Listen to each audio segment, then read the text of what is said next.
There must be this thing, no? Why is it not working? Dr. Meenakshi, we can hear you. Can you Oh, hear okay. us? Yes, now I can. Yes, fantastic. Thank you. Okay.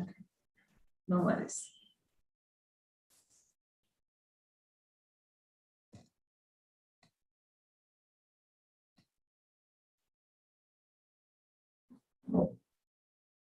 Worries.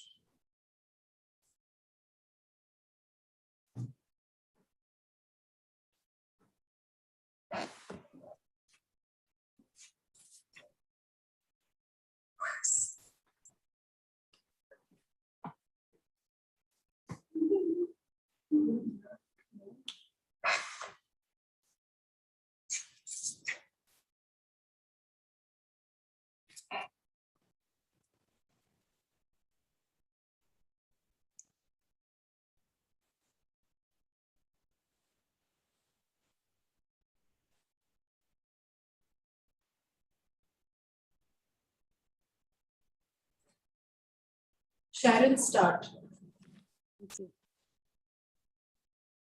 was the year 2010, and the place was the University of Louisiana, and the person was Reverend Father Lejo Thomas, CMI. This was the inflection point where dreams came into being as a working scientific model. From small beginnings as a college band in 1998 at the Union Christian College in Kerala, to the year 2010, today, Dreams is empowering communities through a three-stage developmental model where Dreams helps individuals to work through desire, readiness, empowerment, and action to attain mastery for success. Good evening, ladies and gentlemen, and welcome to day 2 of the Let Us Dream Conference 2021, the Health Panel, Action and Investment, Turning Red to Green. I'm Sharon Rajkumar, and I will be your host this evening. We will begin today with an invocation to the divine.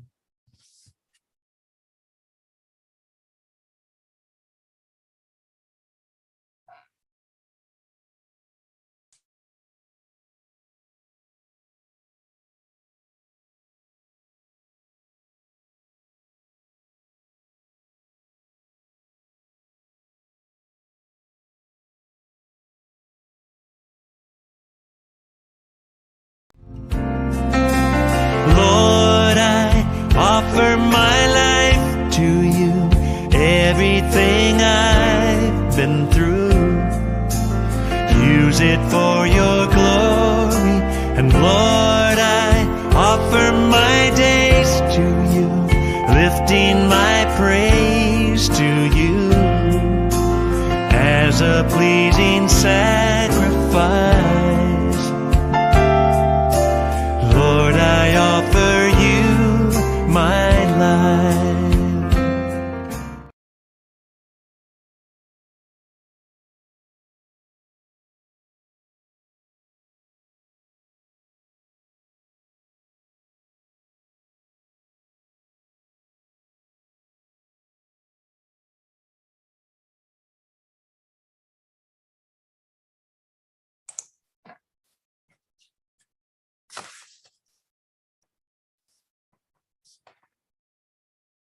Let Us Dream is a locally rooted and globally established not-for-profit organization with a vision of empowering communities for global harmony and holistic success. The Let Us Dream 2021 Community Conference in Bangalore, hosted by Jyoti Nivas College, presents sustainable community interventions and diverse service initiatives and models in the areas of education, health, and social work. A way forward towards certainty in these uncertain times. For the welcome address, I invite Professor Paul Raj, one of the conference chairs.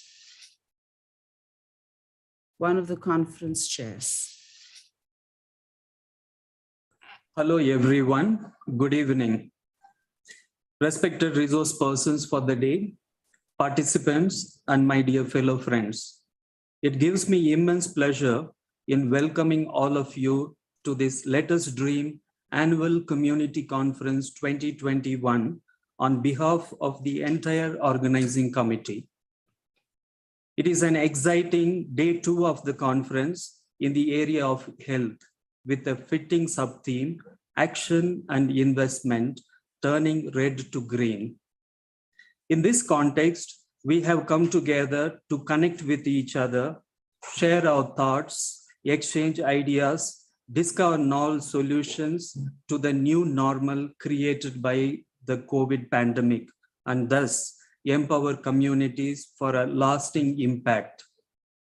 I would like to express my gratitude and extend a hearty welcome to Dr. Anthony Robert Charles, our esteemed keynote speaker, Dr. Kavya, a regarded moderator for the panel discussion, and the 4 respected panelists, Ms. Archana, Dr. Meenakshi Bharat, Mr. Arvind Manohar, and Mr. Ram Prasad. I'm sure the keynote address and the panel discussion will trigger lively discussion among all. These well-known experts would present their views and discuss the opportunities, threats, strengths, and weaknesses of the sub-theme for today. Dear participants, while you are part of this unique conference, share your thoughts, contribute to discussions and novel solutions. And when you leave this program today, grow and integrate new ideas into your life. In this way, I wish you have an engaging and enriching sessions ahead. Welcome one and all once again. Thank you, Dr. Paul Raj. Here is someone who believes that life is meant to be lived with happiness. Someone with a never say die attitude. Someone who loves to connect with people, and someone who believes in education for all. She is a special needs educator who runs a school for children with different abilities. Her expertise includes establishing and developing an inclusive and supportive environment for children with different abilities in a mainstream environment. A core team member at the Let Us Dream committee, her work with her children at school, her family and friends are what make her happy. Ladies and gentlemen, put your hands together to welcome Anita Ibe Abraham, Trustee and Special Needs Therapies and Program Director at Samatha Learning Center for the opening address. Thank you, Sharon. Good evening to everyone here.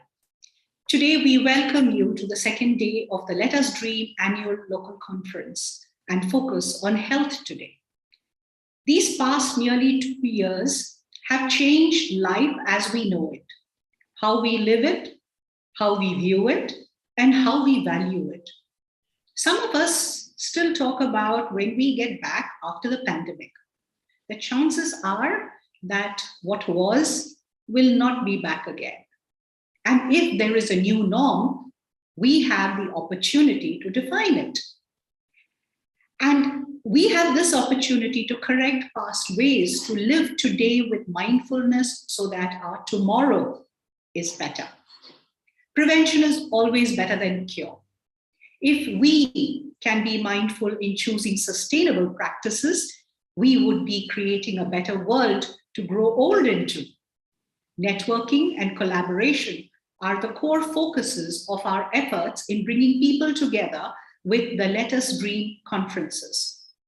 Many of us have wonderful ideas and the desire to be impactful in the communities we live in. When we collaborate with others with similar intentions, we find the opportunity to make a big wave of a small splash. Hope you enjoy the conference today, and may you get many empowering ideas to take away from the many wonderful invitees you will hear speaking today. Thank you. Thank you, Anita. So what was will not be, and let us therefore be mindful and do mindful as well in our relationships with one another, with our colleagues at work, and with society at large. Thank you for that opening address. Here is an eminent person of repute, someone with a host of degrees, MBBS, MS, MRCS, MCH, and other affiliations as well. A pediatric surgeon and a medical ethicist. He's also a TEDx speaker, educationist, seeker at large, and among other things, the founder of the Child First Foundation. The recipient of the Lorimer Dodd Best Surgical Teacher Award from the University of Sydney and the Best Outgoing Student Pope Paul VI Award for MBBS, his myriad interests are neonatal surgery and laparoscopy in children, disaster relief operations, school education, motivational speaker for young people. He's also a recovering warrior from depression and bipolar. A humble, down-to-earth, practical person. When I asked him what made him happy, he mentioned that he's on a lifelong quest and is still searching. However, a task well done, relationships that enrich, and knowing that one has made a difference makes him happy.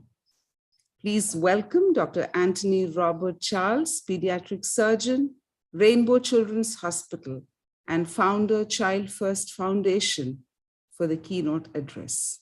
The theme for today is health, action and investment, turning red to green.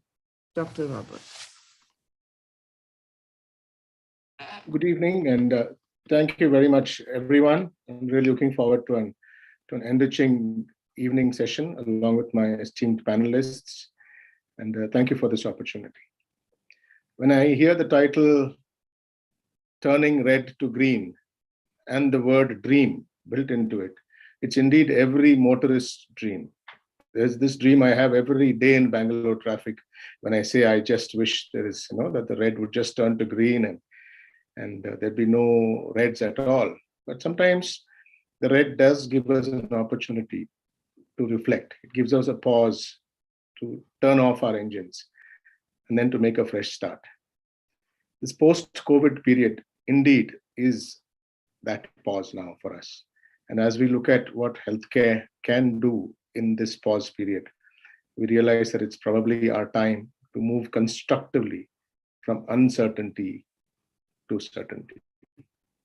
The more I was trying to sit and prepare for this session and I was looking at uncertainty, I did realize that for parts of our society, for parts of our community, from ages and even today, uncertainty is a way of life for a lot of them, for our poor, for our disabled, for the weaker section of society. So it's not new for them. But for most of us, I think life had got set into some amount of certainty which was there. COVID, like war, like any other natural disaster, brought all of that crumbling down. And uncertainty suddenly became a reality for all, the high and mighty, the employed, the urban, the rural, the rich and the poor. Everyone got hit by the same hammer. While all of us are striving for immunity to the virus using various vaccines, I think none of us proved to be immune to the uncertainty. Whether it was employment, whether it was education, whether it was food and housing and industry and basic human needs. Everywhere there is, in addition to the pandemic, there was pan-uncertainty. And it is now that we are trying to come out of that phase. And I'm grateful that this conference has opened up a vista where we can sit and at least talk about it and see if a few of us can get inspired to bring some change. My focus today is on the healthcare aspect in this post-COVID time.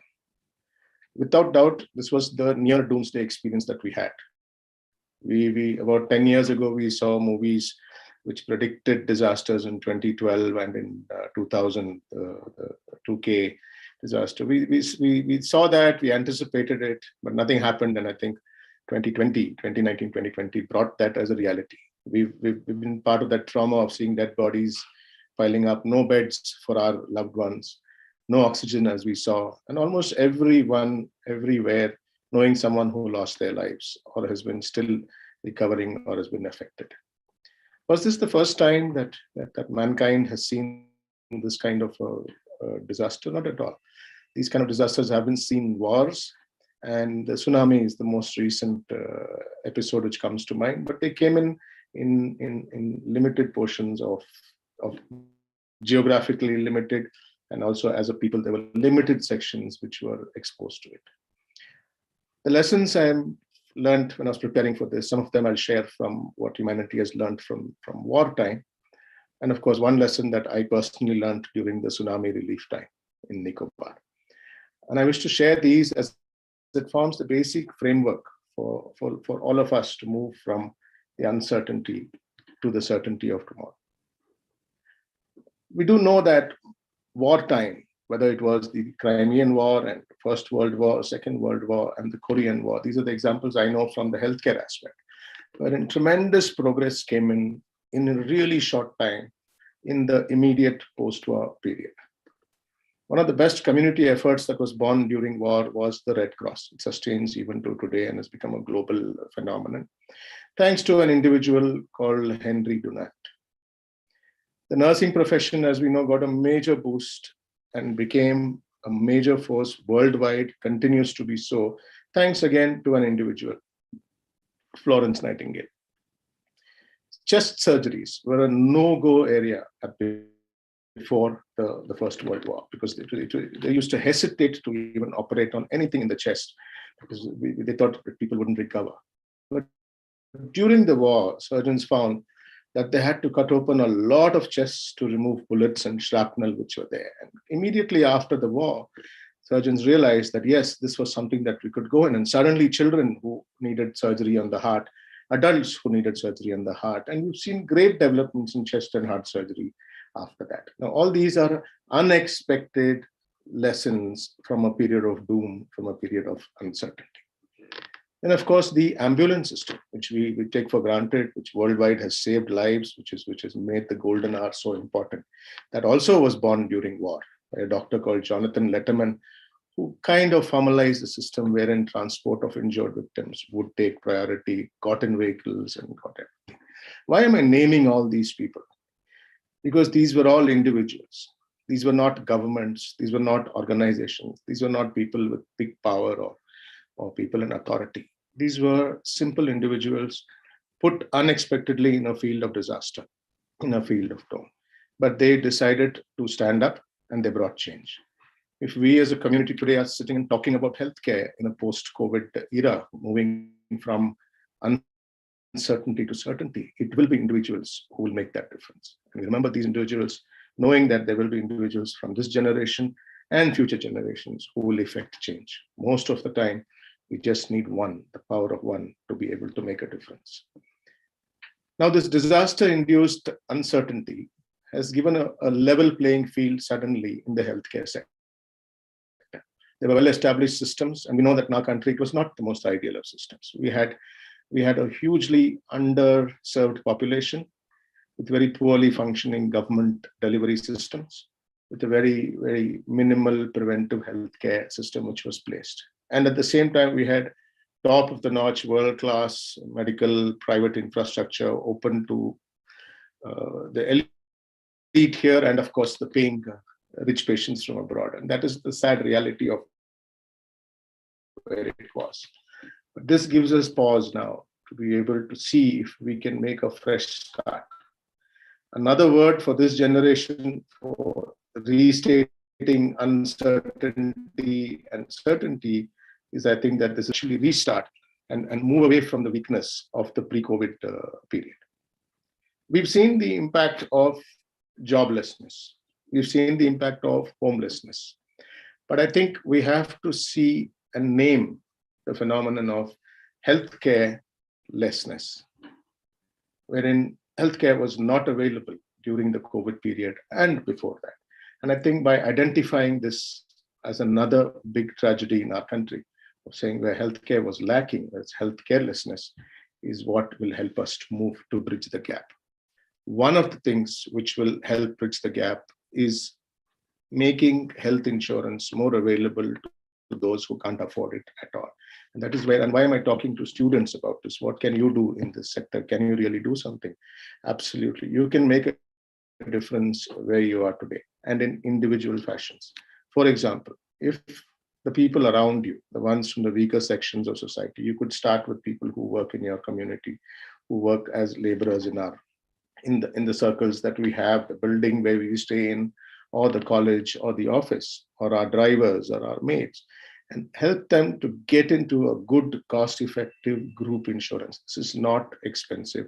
They may just need help in being pointed towards the correct process. If you are a community, then to get it for an entire community is not as difficult as it would have been alone. But now as a community, we can move towards to that. We have to take cognizance of the fact that healthcare today is one of the biggest causes of poverty. One person in a poor person's in a poor family falls sick, the cost of healthcare drives them further down the poverty chain. They get into high interest loans from money lenders. They lose earning days. I see that in the families that I treat. They lose 10 days of earning. When they go back, there is no job. They have a healthy person at the end of the 10 days of receiving healthcare, but they've lost their all. I've had a child from Shimoga who we pulled out, and the child was alive. But a year later, when we met them, they had sold their cows, they had sold their farm, they had sold everything, and they were literally on the street.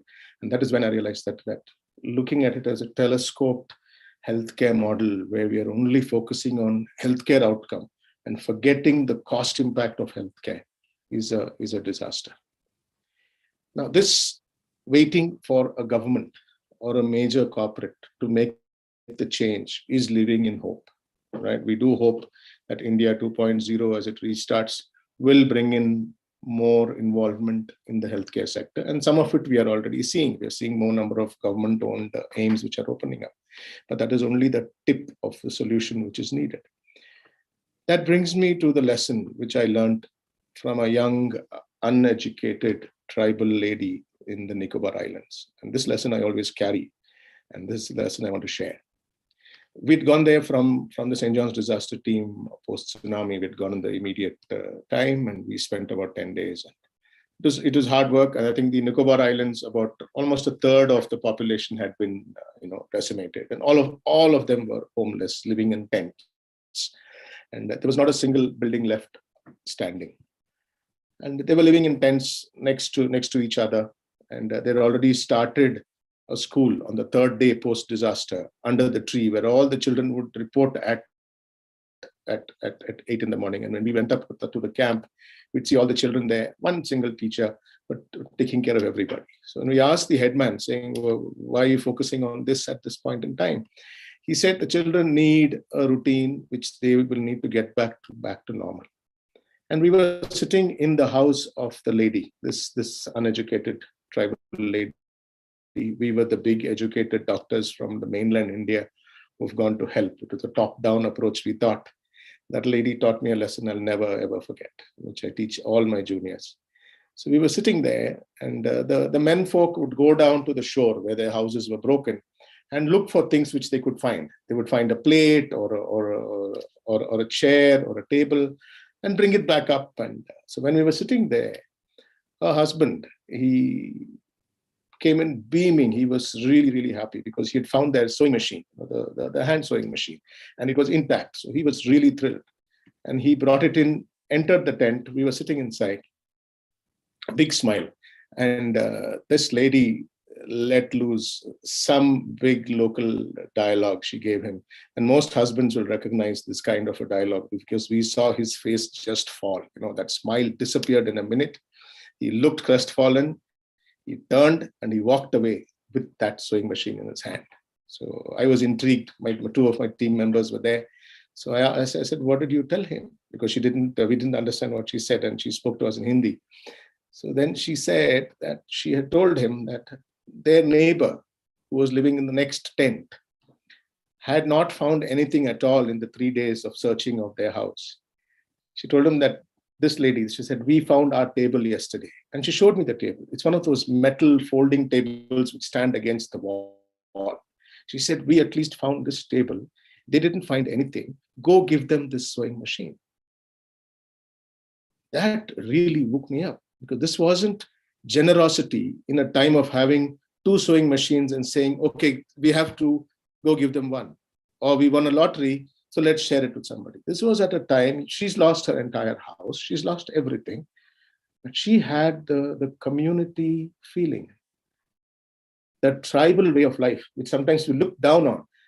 But I think that is the way we are going to come out of this disaster, is to work as a community. Because she was able to give that which she didn't have.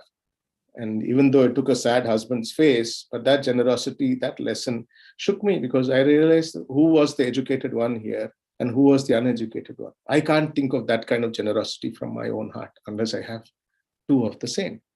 And the same thing was repeated on the last day of our stay there, because that day, the government had authorized the shifting of the entire population of a neighboring island onto this island of Tarasa, because there was no more fresh water there on that island. A lot of dead bodies had gone into the wells, and therefore they didn't have drinking water. So almost about 2,000 odd people were being shifted in one go. And my team, we're all again mainland educated, big shot doctors from St. John's Hospital, gone to help these poor uneducated people. My first thinking was, we've just stabilized this island. We have only this many tents. We have only this much of water available. How are we going to manage? And I went to the headman, the captain, they call captains, and they were all sitting on the shore. And I said, what are you doing here? And he said, those guys haven't had water to drink for 3 days. Who's going to carry their children and their boxes and their bags? So these were sitting there, waiting there as a community, lifting up people of another community, because these are islands which are traditionally at war with different languages, with different cultures. But there again, I realized that the way today, if Indian healthcare, if we as healthcare workers, as individual citizens, are going to come out of it, it is as together as a community, if we pull together. It has to move from theory into practical interventions. We have to build hope into all sections of society, especially the weakest sections. And the answers will come from individual people like you and me.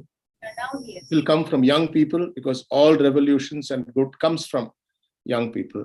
And it comes from partnership between community and cooperation between government and private.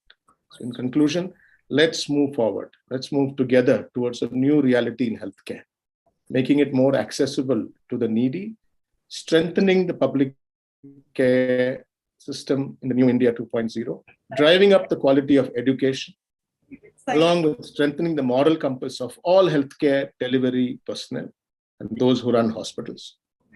Increase partnership between all the stakeholders so we bring a stronger system. Let us dream together for an India where healthcare is accessible to all her people. That's a part. As the poet said, you may say I'm a dreamer, but I'm not the only one. I'm in a group of big dreamers here today. We're all dreamers, and may this reality come true. Jai Hind. Thank you, Dr. Anthony. We need to imagine a world where we're all together, and it's only in giving that we grow. We need a level playing field in healthcare, and we need to move away from that telescopic model that we're all so trapped in at the moment. And we need to look beyond, and also education plays a very key role in this entire journey. Interesting, you spoke about the moral compass of the delivery providers. And we look up to you and to others in this field with that urge in your heart to work on this and to build on this, so that generations to come, we have healthcare providers who have that moral compass strongly rooted. We now move on to an interesting panel discussion on the theme, Action and Investment, Turning Red to Green. Our panelists are Archana, Program Manager, REAP Benefit, Dr. Meenakshi Bharat, Specialist in Assistive Reproductive Techniques, Arvind Manohar, Associate Instructional Designer at WhatFix, and Ram Prasad, a solid waste management expert and an expert on lake rejuvenation. The panel discussion will be moderated by Dr. Kavya, Assistant Professor, Epidemiology and Population Health, St. John's Research Institute. To introduce the moderator and the panelists, we have a very interesting, enterprising young woman, an ambitious entrepreneur. She's the founder of the company Wimel Care. I'm not sure if I pronounced it right, she will correct me, that sells menstrual cups. She's a dedicated advocate of helping women learn about menstrual health and hygiene and break away from long-held, oft unbroken stigmas. An internationally certified yoga trainer, she's also a trained dancer and an actor.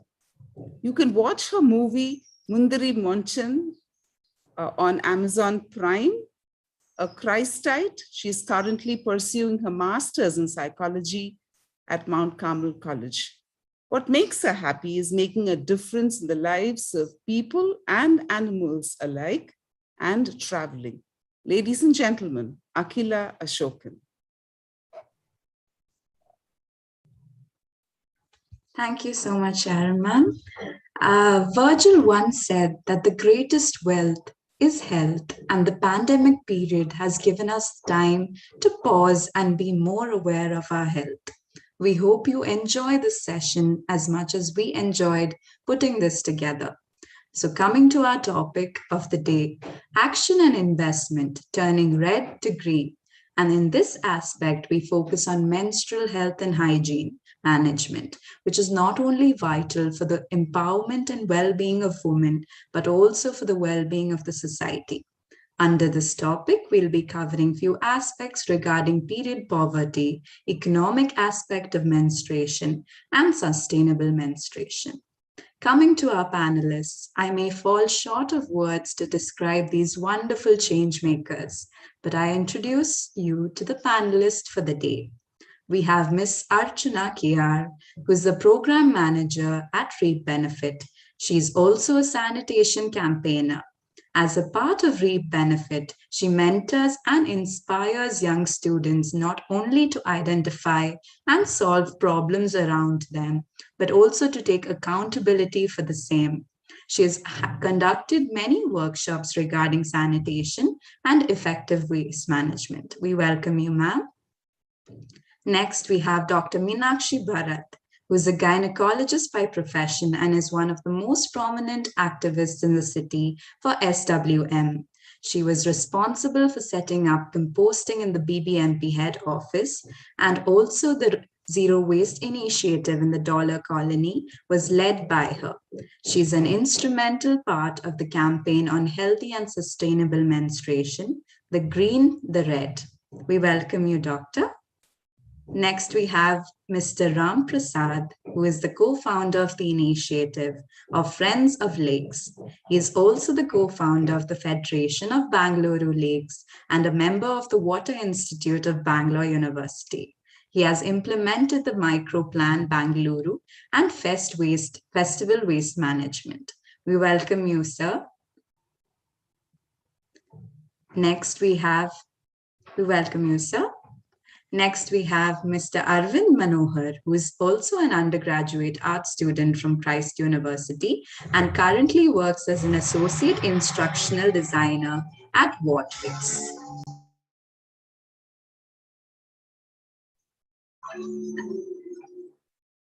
I'm so sorry for the disturbance. Arvind has always been involved in social action and camps and has participated in many sessions to create awareness about sensitive topics like menstruation. We welcome you, Arvind.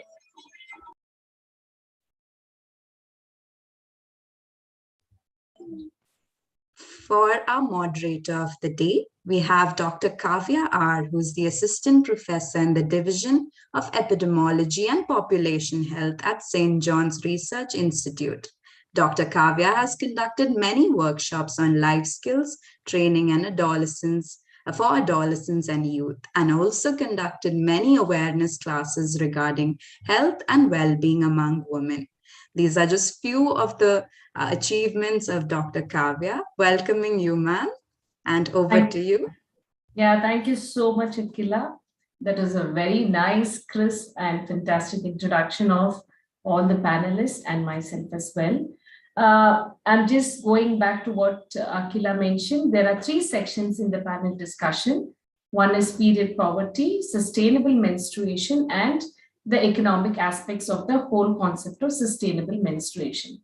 So let's start with this period poverty. It is a new term that's come in currently, that's a rage, especially among, among activists who are actually looking towards what are the sustainable solutions for, menstruation and things like that. Can I request Dr. Meenakshi to, explain this concept and also explain how has COVID-19 impacted period poverty in India?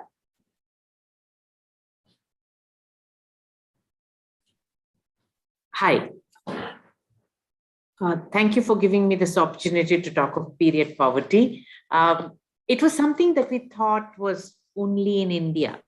But over the last 2 years, we've come to realize that there are women who don't have enough money to buy food, which is the first priority. But periods don't listen to any disaster. Period will come irrespective of whether you have a tsunami, whether you have a pandemic, or whether you have a war. The period will come with regularity. And it is at this point that we need something to keep ourselves clean so that the blood does not make a mess of our clothes and does not make a mess of the place that we stay in. Unfortunately for us, we have associated the period hygiene with this product, the disposable, single-use disposable sanitary napkin.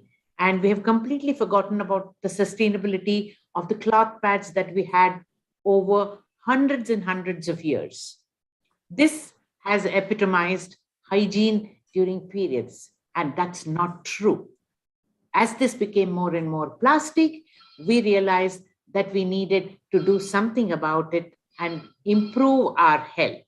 Now, the question is that if we have to buy these sanitary napkins, we spend anything between 50 and 150 a month.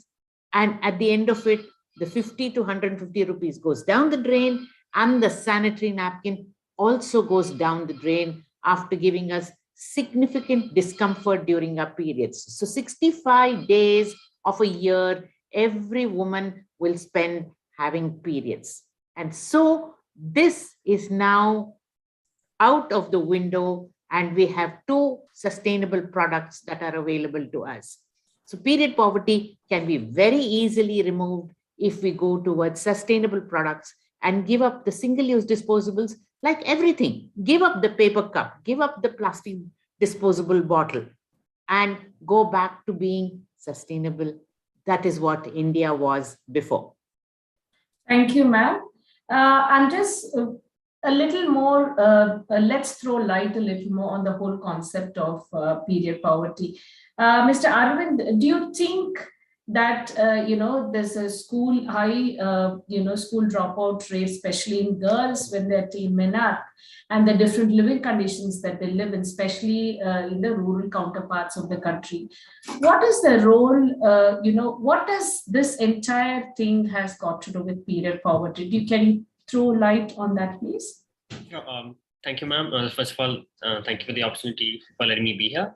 Now, if I were to talk about why or how period poverty could stop people or stop menstruating girls from attending school and even causing them to drop out, first of all, it's common enough that most people would take holidays or a day off to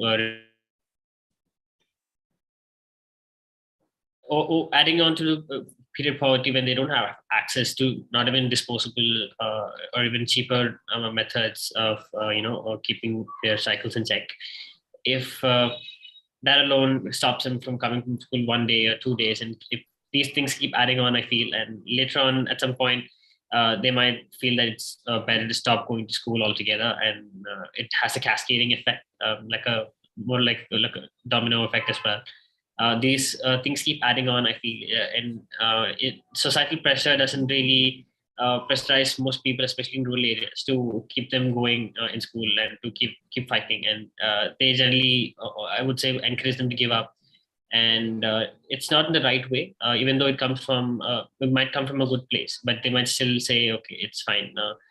You not going to school is fine. And at the end of the day, I think that encourages them not to go at all, and to keep her convenience at hand. It might let them do the same and not go to school at all. And I think period poverty plays an important role there. Yeah, thank you so much, Arvind. Archana, where do you think it actually starts? Where do you think the whole concept of period poverty actually starts? Does it start at school? Does it start at home? What is your take on that? Thank you, Kavya. Hi, everyone. Good evening. Yes, it starts from us, okay? It starts from us only, like at home, at school, even then with our friends, when we are talking with friends. Especially period poverty, it's mainly on lack of health facilities and waste management, lack of awareness about waste management, lack of products, menstrual products. So these are all mainly depending on, it's a linked one, right? So from home only it will start. If we are not able to get any facilities at home, if we don't have a proper toilet at home, proper water at home, so that is also a affect to a poverty, like period poverty. So I believe, and as per my experience from past 12 years, I believe it starts with home, and in the same time it starts at school also. So even then in a public places, like many places, you can take like any solid management workers, they don't have a proper place to get pads in their whole place. Yeah, this starts from whole society only. Yeah, thank you so much, Archana. I'm just going to go back to what what Archana is speaking, and Mr. Ram Prasad can actually throw light on this. That she's saying that there's a huge dearth of menstrual hygiene products that's currently available. But looking at what has happened in the last 1 or 2 decades, there's a consistent and constant increase of awareness, and a lot of NGOs who are actually working towards ensuring that period poverty doesn't happen, and there's availability and accessibility to menstrual hygiene products. But still, period poverty is a big issue as we see today. Why do you think is the reason? Ram Prasad, if you can come in and enlighten us. Yeah, the issue is that we are not looking at something wherein the overall cost of something, like let me take it as a sanitary pad itself. If you look at the overall cost of what is happening, and somebody has to take that cost. Like today, if there is no EPR, that is what is called extended producer responsibility on that one, but somebody has to manage it as the waste.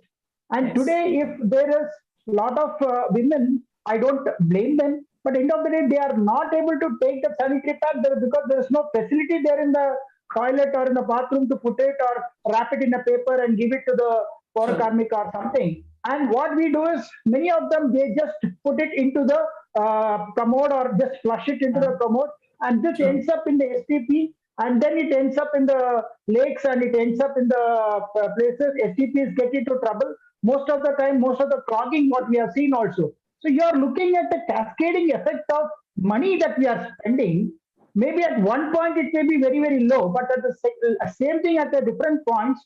And I'm not going to talk today about how much of, because most of these sanitary pads are now plastic in nature, how much of microplastic and nanoplastic fibers that come out from here, and how they are being seen even in water. And drinking water, we are seeing nanoplastics and this thing, and how they are affecting our health system and other things. That is, maybe linked to cancer and other things. It's a totally different thing, which I'm not going to speak about.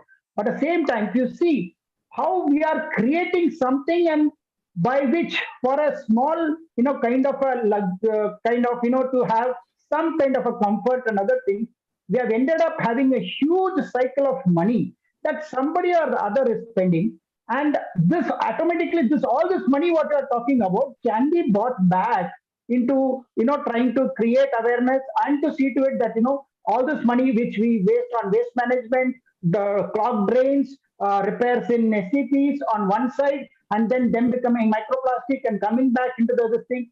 All these things, if this money is given on to the sustainable way of taking care of all these things, we'll see a huge effect on to the other people, like to the poor people, where we can afford all this kind of things to them. Yeah. All right. Thank you so much, Ram Prasad. Dr. Meenakshi, you spoke about menstrual cups and you spoke about how the current napkins that we have are not environmentally friendly. And now I'd like to ask you, what are the changes? One is awareness in terms of what are the alternatives that we have to make, to shift towards biodegradable hygiene products. But what are the changes that the government has to, when does the government has to step in terms of policies and programs? What is the role of the government and civic societies, in terms of ending or controlling this period poverty? So the government has to understand that they have a huge role in playing because with sustainable products, there isn't enough money for advertisements on TV, on radio, because the sustainable products, if you look at a menstrual cup, this menstrual cup is something that sits in the vagina and collects all the blood. Now, this is made of medical grade silicone. The actual cost on the market is about 900 rupees. And this 900 rupees, this cup is going to last you 10 years. And if it's going to last you 10 years, it's 90 rupees a year, which is less than 10 rupees a month. So it's an amazing, device which is put into the vagina, which is a learning curve. If we have learned to use the tampons, mobile phones, we will learn to use this. Once we have learned it, periods becomes an absolute cakewalk. It becomes so comfortable that we tend to even forget periods. Okay, you'll turn around and say this can be only used for the girl who is over 20 years, who is married. But cloth pads are there, which are wonderful, which are good for the younger girls, which have a leak-proof material at the back. So it can be used very comfortably and it can be used for 2 to 3 years. Again, it will cost about 10 rupees a month. 10 rupees a month is affordable and therefore period poverty can go away. So instead of spending 50 rupees a month by the government on disposable sanitary napkins, if they take to sustainable products, not only will they make the woman or the child comfortable during periods, they won't have any garbage problems and they won't have any environmental disaster. So it's a no rash, no trash, no cash program. Right. Thank you so much, ma'am. Thank you so much. That's fantastic viewpoints. In fact, I deal a lot with adolescent girls and I do talk to them about menstruation and issues surrounding menstruation. For me, it's a huge learning about the whole concept of period poverty and how, we can, combat it as a community and together. We now move on to an important aspect, something that I'd like to, bring in what Dr. Robert was talking earlier. He spoke about how healthcare actually is a huge expense and is a cause for poverty among communities. And we were speaking about these alternatives, menstrual hygiene, sustainable, biodegradable menstrual hygiene products, which are cost effective also. But often, Dr. Meenakshi said that the cup costs 900 rupees. And then she also spoke about how the government needs to come in and, and look into actually selling those in these PHCs and health centers than, giving menstrual pads that are currently being this thing. So in terms of one important thing that we have to look here is we have a lot of adolescent girls and women in the rural parts of the country, and of course now we have this conference and there are a lot of people out there who are listening to this conversation. How do we reach them? Mr. Ram Prasad, if you can just come in and tell me, how do we reach, how do we spread awareness about, about the sustainable, about the economic, economic validity of these, of these sustainable products? Quite a few organizations, it has seen, they have been working on this one. And one of the things that we see that, who can reach to the deeper areas of rural and other areas, what we have seen is for them to, tell them that this has been a tradition and certain things. Like, what is happening is many a times we need to look at things in the eyes of science and whether that is something that can be done. Many a times we throw the baby with the bath. No, that's what we are doing. Instead of throwing the water, we throw the baby also out. That is one of the things that we have done it many a time. But if you see, many of the villages did to have very good, now we have put this now in, like, telling that, it is the sanitary pad, that's the only one which is going to give you the best result. Nothing else is going to give you the result and other things. Or else, many a times it was the cloth, and we have seen very nicely medicated cloth and other things also they would use, by which they would never get any rashes and all those kind of things. And they have done a very good job when we look at traditionally also. Dr. Meenakshi Ma'am can tell you a lot of other things also, how it was very, very the thing. But off late, we have been trying to promote, right, through TVs or anything else. And one more thing, again, I'm telling you, today, if sanitary pad is being given at 10 rupees or at 5 rupees or whatever it is, but if I take the cost of waste management into it, how I'm going to take it, or if it comes to the environment and the microplastic is into the water and other things, then the cost that you are going to pay will be 10 times, not 10 times, I will give you a guarantee that it will be more than 100 times more than that with regarding to healthcare. Because one more thing with the sanitary pads, what they are doing is that either they are burning it right inside the toilet complex. Many schools have put up this one, which is again very big hazard because you are burning plastic at 150-degree temperature, which doesn't burn the dioxins, and you are making that kid, one who is going into the toilet and coming out, we are also putting that kid into this. So we should not be looking at something that's short term, but we should be looking at something long term. Now, taking this one, the main question was that how are we going to reach the rural mass? One of the things I would tell is, please, urbanites don't go and start changing them. They have been in this aspect, they have been doing pretty good. Learn from them how they are doing, come and tell it back in the thing. Here, I would like to tell you that it is the other way around. Let us learn from them, especially you want to learn agriculture, learn from them. Same way, if you want, like, terrace top gardening, many of them have been telling about composting, learn it from them. You don't have to go and teach them. Same way, sustainable menstruation, please go learn from there and come. Okay. So they are better, much better than the urban counterparts. That's what you say. Yeah, sure. Yeah, they are much better. Okay, thank you so much.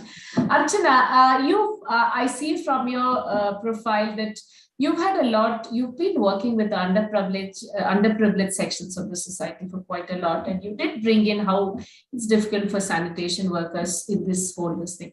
What are the changes or the activities that can be done which will, help the underprivileged sections actually adopt towards sustainable menstruation, towards the whole concept of sustainable menstruation? What do you think? So one is creating awareness. So as Sir said, Ram Prasad Sir said, so a lot of things we can learn from them actually. So one is, so when I'm thinking from an underprivileged society, one is they're not listening. If you are going to teach them, they'll not listen. So we need like a peer educator.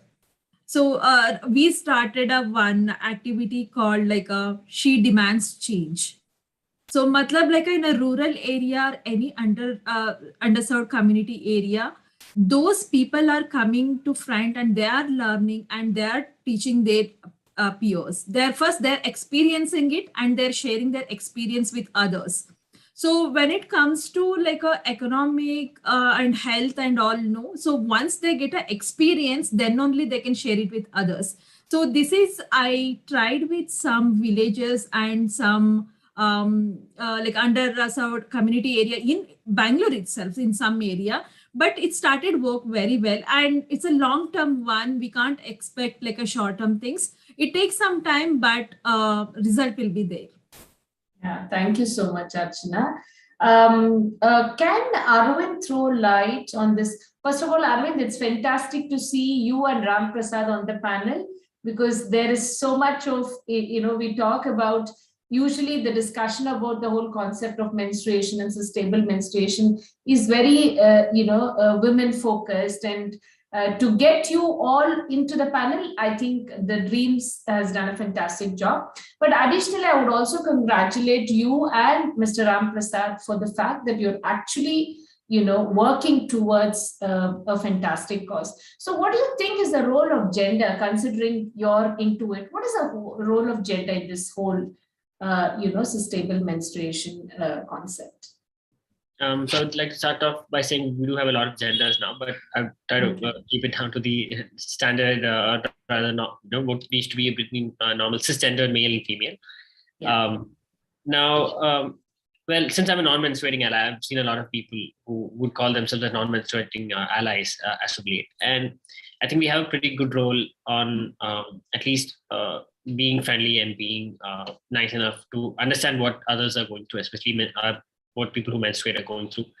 And our awareness goes a long way, because I've seen that in a lot of times, males especially, they tend to not be aware, and though we take a lot of things for granted, and we do not appreciate the sort of struggles that sometimes women go through when they're menstruating.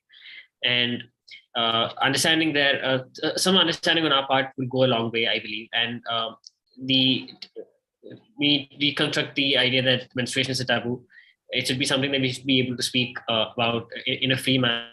I remember, I think in my first year or two in college, it was not something I used to talk freely about, because back my native was in Kerala, and till my 12th grade, it's not something that I would talk about freely. I never talked about it with my mother, in college it sort of changed.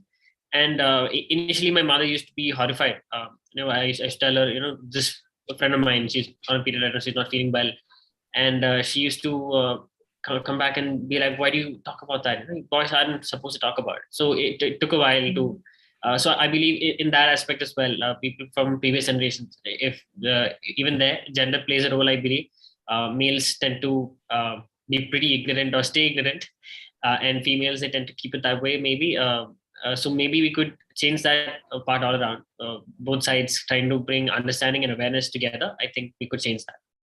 Thank you so much, Arvind. I'll take your phrase, people from previous generation, and I'll talk to Ram Prasad. So, Mr. Ram Prasad, what's the role of gender in this whole concept of, sustainable menstruation? Simply the thing is, what happens when STP gets into trouble is, you have got them only trying to, most of the time, most of the STP operators are men by mistake. I'd be very happy that, with a lot of women also get into those fields. But at the same time, what I'm trying to tell is, on the other side of the spectrum, even though the picking up of this waste and everything else is majorly done by women, especially in Bangalore, but in many other cities, it is both men and women want to do it. But you should also know that what is happening in this one is the waste management. When it comes to, I would, because Dr. Meenakshi Bharathan is there for the other things, I would stick to waste management. And with waste management, if you're looking at and how it is, getting into clogging our drains, or getting into, when I mean the UGD, that is underground drains, and all those kind of things. Every time what we have seen is you have to deal with the problem, number one. Number two, because in the beginning, maybe this was all more of, maybe it was cotton and other things, but as it became costlier, plastic has replaced disposable pads. And apart from and because of that one, the environmental damage that it is going to cause is huge, because we have not yet done good research on microplastics and nanoplastics and how they are coming into water and how we are drinking. So all this will affect everybody. Irrespective of what gender they are, it is going to affect them. And in respect of what they are. So you cannot just escape this. You cannot just tell, I'm going to close my eyes and I'm going to say it is not going to work out anymore. Because you need to talk about it, you need to know about it, you need to see why tomorrow, if there are STP operators and it is a mass of certain things, including we see diapers also. It is not just we see only sanitary napkins, we see diapers, we see condoms, we see everything there in the cloud motor. And you imagine we have got 2.3 lakh STPs in Bangalore itself. You can imagine what is happening over there. And that 2 days of that 2 days of shutting down the STP means I'm releasing raw sewage into the drain. And it is coming to the lakes. So you can imagine the kind of things that this overall thing that happens. Repercussions. Either the diaper or the sanitary napkin. I'm putting all these things together. So please, my request is never ever flush it in your commode. Please put it in a proper, put it in a paper, wrap it in a paper, maybe even mark a red mark, because we have told all our Paura Karmikas and Safai Karmacharis, if you see a red mark, don't open it, don't do anything. Just take it, put it into the sanitary bag, and then immediately dispose it. So they will not even open that one. So please, my request to everyone would be that if you are looking at this, let it be men, when you are doing with your condoms, or you are doing with your any of your other bandage or other things, and if you are doing with your kid's diaper or with the sanitary napkin, please, this is the procedure to be followed, so that there is a healthy environment, or else this can spread diseases. And let us be very clear, it does do that one, and we need to save our Paura Karmikas also from it. Thank you so much, Ram Prasad. Dr. Meenakshi, we are talking about sustainable menstruation, which is basically a switch or a shift from currently used menstrual pads to using biodegradable, sustainable menstrual hygiene products. You spoke about cloth napkins and you spoke about menstrual cups. And you are the guru and the founder of the whole menstrual cup movement. So I'd like to ask you, what are some of the common myths and fears about menstrual cups? One I think many people ask me is, ma'am, I'm a virgin, I'm not married. Is it okay to use menstrual cups, or should I wait to get married, have children, and then use menstrual cups? Like akin to, copper tea. So some of the myths that you can actually shoot out. Ma'am, you're muted. Ma'am, you're muted. Yeah. Basically, a girl needs to be, say, 17, 18 years. Unless her mother has been using the cup, then the mother can handhold the child to get used to using the cup earlier. Right. But women who are virgins will still have a hole in their hymen. If you consider this as the hymen, it's an exaggerated size. The hymen is 1 centimeter by 1 centimeter, and it will have a hole, because not all of us become sexually active way younger, right? Right. And for the reason why we say women should be married, not baby and post that. As soon as you can become 18 or married, and married women are the low-hanging fruit, they can start using the menstrual cup because it's so amazingly comfortable. So absolutely comfortable, saves you 90% of the money that you are saving on disposable sanitary napkins only. I'm only talking about the cost of the napkin. I'm not talking about the cost that Ram Prasad spoke about. And this one will have no implications on the environment. 15 grams of medical grade silicone at the end of 10 years is all that you will sell. You will send out. You will be saving 1,800 single-use sanitary pads from going to the landfill. So that's the difference. So it's 90% less expensive, 99% more comfortable, and 99.99% no garbage. So it's a win-win situation for everybody. Now, yes, we have to understand that we have to learn to use it. Like tampons never became common in India, this will take some time. But as women use it, they will get more and more comfortable. And like Amitabh Bachchan says, "Pehle istemal karo, phir vishwas karo." फिर विश्वास करो. अगर इस्तेमाल नहीं करते हो तो तुम्हारे दिमाग में ये विश्वास नहीं आती है. And all of us must understand that this is not biodegradable. This is medical grade silicone, but it's only 15 grams of medical grade silicone as against the 1,800 pads. So Right. therefore, we have to move to the modern things that are available. We've moved to everybody has moved to your, the smartphone. We will learn to use this. This is the smart way of dealing with your periods. If we have moved from kerosene stoves to gas stoves, and across the country, women have moved. This will take maybe 5 years, but I would guess that it will take less, because one woman changes, she will be the big converter in her community. She needs to then tom-tom about it and say, I am comfortable, I am menopausal. I used it only for 1 day, because by the time I got to know I was 7 years menopausal, I said, I must talk about it everywhere, non-stop. I want, because I want, as a gynecologist, women's health. And this is the most important thing for women's health. Comfort during periods, not having white discharge, not having problems. And the myth, it is wrong to say that the menstrual cup will produce prolapse. Prolapse happens to women post-menopausal, when they're not going to be using the cup. While they are menstruating, the muscles and the ligaments that hold up the uterus are very strong. It is only after we become menopausal that these all become loose, and then there is a chance that the uterus will prolapse and come out. So that is a no. It cannot happen. If it happens, it's very, very rare. So remove that out of your head. The vacuum that is produced here is so small that it can't even pull out the copper T that is there in the uterus. So, Right. that is what I'm trying to say, that this is the magic thing for women, and women must take to it. Pehle istemal karo, phir vishwas karo. Thank you so much, ma'am. That was fantastic. Christ Evans has been constantly telling me, Kavya, time check, we are running out of time. There are lot more questions in, but I'm sure that Dreams can actually send out those questions to the panelists here.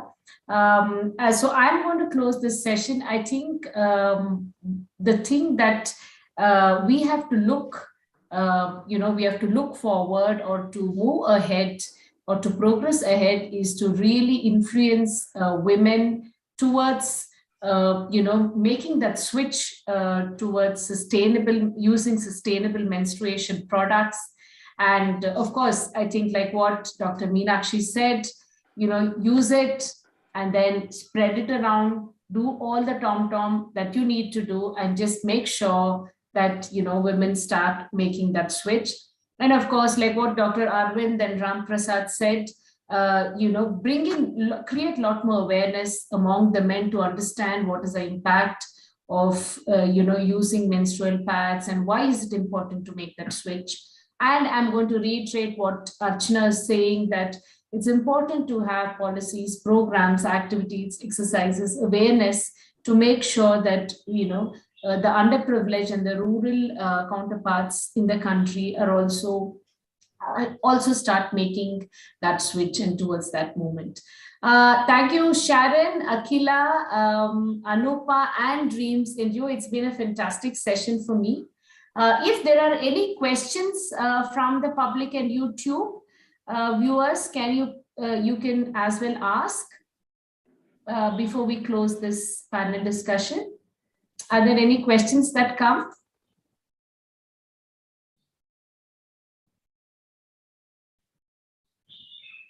Yeah, Dr. Meenakshi, this is for you. There's a question from a viewer on YouTube. Are reusable menstrual cups a safer and sustainable alternative to tampons and pads? It's definitely a more sustainable and safer product than disposable sanitary napkins and tampons. It's really fabulous. You don't have any infection, you don't have any itching, your blood doesn't smell, your pad doesn't stink, your pad stinks. This doesn't make your blood smell, and therefore it is totally a win-win situation. All right. How do you all manage? So this is a question that I'm throwing out to everybody here. How do you all manage to convince people to take cups in place of pads in the places where they don't use anything or totally unaware of it? This is, I think I want everybody to pitch in, and because it's basically how do we, the ones who are unaware or underprivileged or in the rural parts, how do we convince them to actually start using the cups? Archana, do you want to take that? Yeah. So one is talk about it. That is the first important thing, and usage, like how to use it, and share your experience. Like especially if you have a peer person, ask them to share their experience, how they used it, and what is their experience. The third one is like especially when you compare this to a economic or financial thing, so that will hit there. So that is the one important way to convince them. These are the three things, and you can share some videos, and you tell them that if you want to share anything, you can talk to this person. When you're using these cups, you can talk to this person. Like they need one person to listen to them. That is very, very important. Yeah, thank you, Archana. Ram, could you come in here? How do you convince people to use or to make the switch to cups? For me, it has always been the simplest thing that we do scare them. Let me tell you, I use the instrument of scaring sometimes because it doesn't work out or otherwise, because understanding that how this becomes either you are burning inside the schools. Many schools have put up the small burning units and incinerators. Incinerators, small incinerators, which is just 150 degree to 120 degree to 150 degree, wherein dioxins get burned at 100 and 600 degree temperature. So that is one thing. So, and all these things we don't even know, because dioxins are known as carcinogenic. And today we are pushing our kids to go to that bathroom where this thing is keeping on burning day in and day out. And we are telling them that you are not. So many schools took out that one once they came to know that it is very, very dangerous for them. And the same way, all these kind of things. And what we have seen is, sometimes this helps a little bit, but at the same time, it is awareness, and it is the, what just now Archana ma'am was telling, that women have to talk about this. Many of them don't even want to talk. Now, as men, we are coming and talking so that they also feel comfortable that, when these people are talking, why can't we talk about it? Right. And actually, Meenakshi ma'am had, encouraged few CRPF and other people and all to start doing it. And I'm telling you, there's a fantastic review from them telling that CRPF women who are, are wearing it and now are going even to jungle camps and other camps and are even participating in the thing without any worries about that, using cups. So those people also can become some of the biggest ambassadors, because many of them are posted in rural areas and others. Thank you, Ram. Arvind, you're a millennial and I'm your friend. I'll give you 10 seconds to convince me that I need to use a cup. Something new which what Archana, Ram Prasad and Meenakshi has not spoken. Is there something else that you think you need to add in? I'm giving you 10 seconds. Thank you, ma'am. So I would just say it's a lot less painful. It's a lot less. Right. There's probably no health hazards at all. That's probably the first thing I would say. And now it is a lot more convenient. So considering that's the times that we're living in. Yeah, thanks. Thank you, Arvind. Are there any more questions coming in?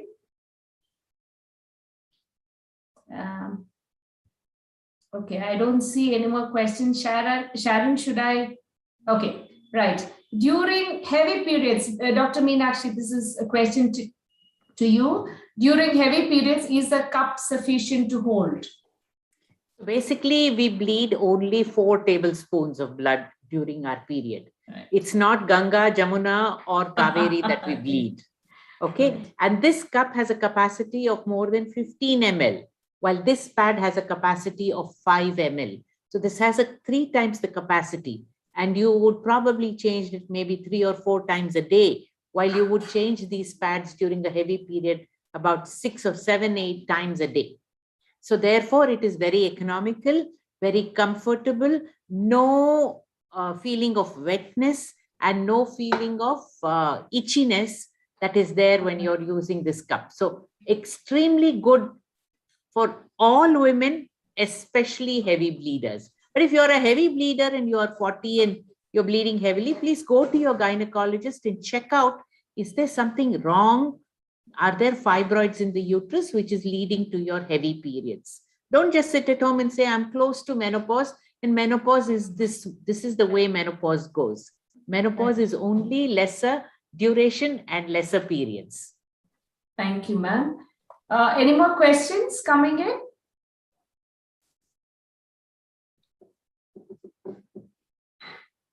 I want all women on all this right. forum and all men on this forum To take the pledge? To take the pledge to change. Okay. Absolutely. Yes, ma'am. True. Very true, ma'am. Very true. All right. I think there are no more questions that's coming in. A huge thank you to all the panelists here, because there's so many things that I have learned, though I'm a public health professional and I do take sessions, but it's fantastic to actually moderate this session. Thank you, Sharon. Thank you, Akila. Thank you, Anupa, and everybody who's part of this thing. It's been an enriching session for me, and I'm sure it's been a fantastic session to each of you as well, to exchange ideas and to learn something more from each of the panelists here. So I will close the session, Sharon, if that's okay. Thank you, Dr. Kavya, and to your amazing panelists. Thank you for this very interesting panel discussion. And I hope current viewers on YouTube and future viewers as well will transition to using the cup. Some announcements: if you would like a participation certificate, please use the link of the Google form that will be posted in the YouTube chat. Tomorrow's conference is on the social theme, A Heart of Resilience. Please do not miss it. There are a couple of other virtual Let Us Dream conferences that you can participate in this year virtually. Both are on November 19th at different times, one at the Binghamton University, New York, and the other at the Loyola College of Social Sciences, Trivandrum. We move on to the next segment, Unsung Heroes. So unsung heroes are those individuals who've played an integral role in the development of communities without recognition, but they inspire others to do so as well. Those with bigger hearts for others and those who joyfully and impactfully give back to their societies. Those who do ordinary acts with extraordinary compassion, and those ordinary men and women who lead extraordinary lives. We will now watch a video on unsung heroes and their stories of courage and compassion, their experiences that I'm sure will inspire each of us.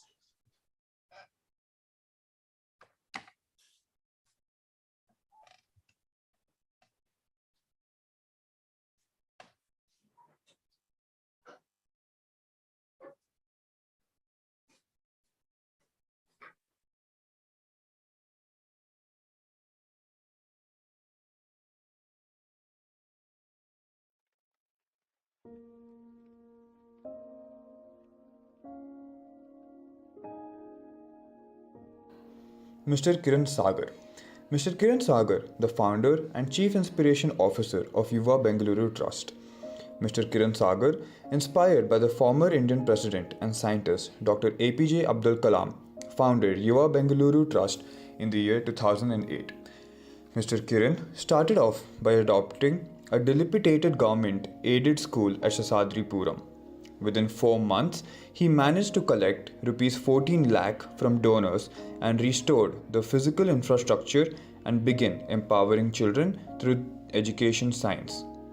Since then, Mr. Kiran through Yuva Bengaluru Trust has supported over 155 schools and has been supporting over 2,000 students every year. Students supported by Mr. Kiran Sagar in the past are now graduating and have become independent citizens of the nation.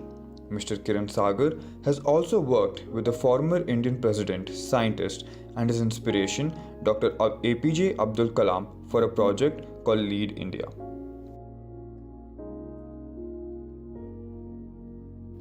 Suresh Kumar. Mr. Suresh is currently working for the Ministry of Housing and Urban Affairs. He works towards providing a shelter to those in the slum and financial aids to students who come from families in distress. He started with sponsoring 40 students from the slum who attended government school and contributing one room home to students studying in PUC. His study and food kits were well thought of and implemented efficiently. The food could feed the family for 15 days, and the stationery helped the kids in taking a step towards a brighter future. His journey has led to over 500 students' successful education. Those who were relocated into homes are now free from the slum. His dedication to the cause is evident by the fact that he does not wait for the funds. He contributes personally and, if need be, turns to his acquaintances who willingly donate to the cause.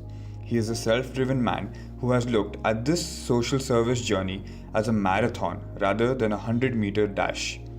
His approach not only supports the students, it makes them self-reliant. It prepares them for this competitive world.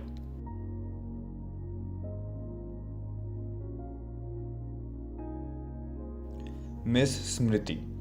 Miss Smriti, a 19-year-old college student, a REAP Benefit Youth Board member, and an intern at Tejasvi Surya's office.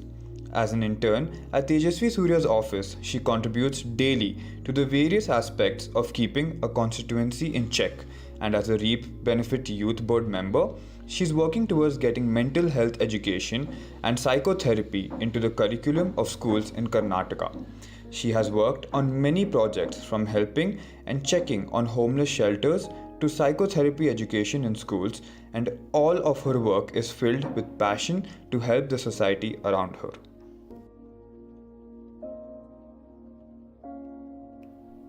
Jagdish Kumar. Mr. Jagdish Kumar aids the minority communities in Bangalore. His work is primarily focused towards the LGBTQ community. Due to various societal norms, the LGBTQ community have been unable to live humanely in India. They are forced to work in bondage and are treated unethically. His contributions have helped various people. They have been able to come out and accept their true identity. The pandemic put a halt to many things. However, hunger couldn't be put on hold. Mr. Kumar's Karuna Gruha Charitable Trust has provided the needy with ration kits and cooked food during the pandemic. His work is an inspiration to plethora of people.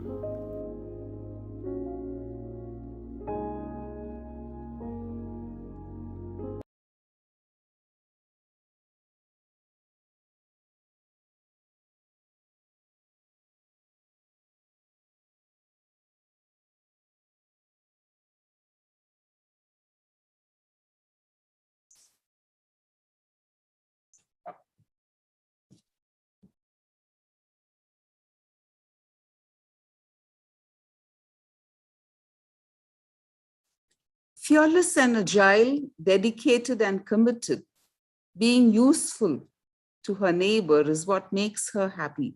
An assistant professor at the School of Business and Management at Christ deemed to be University, Finu Jose is passionate about teaching and chose to volunteer and let us dream because the purpose resonates with her values and her way of life.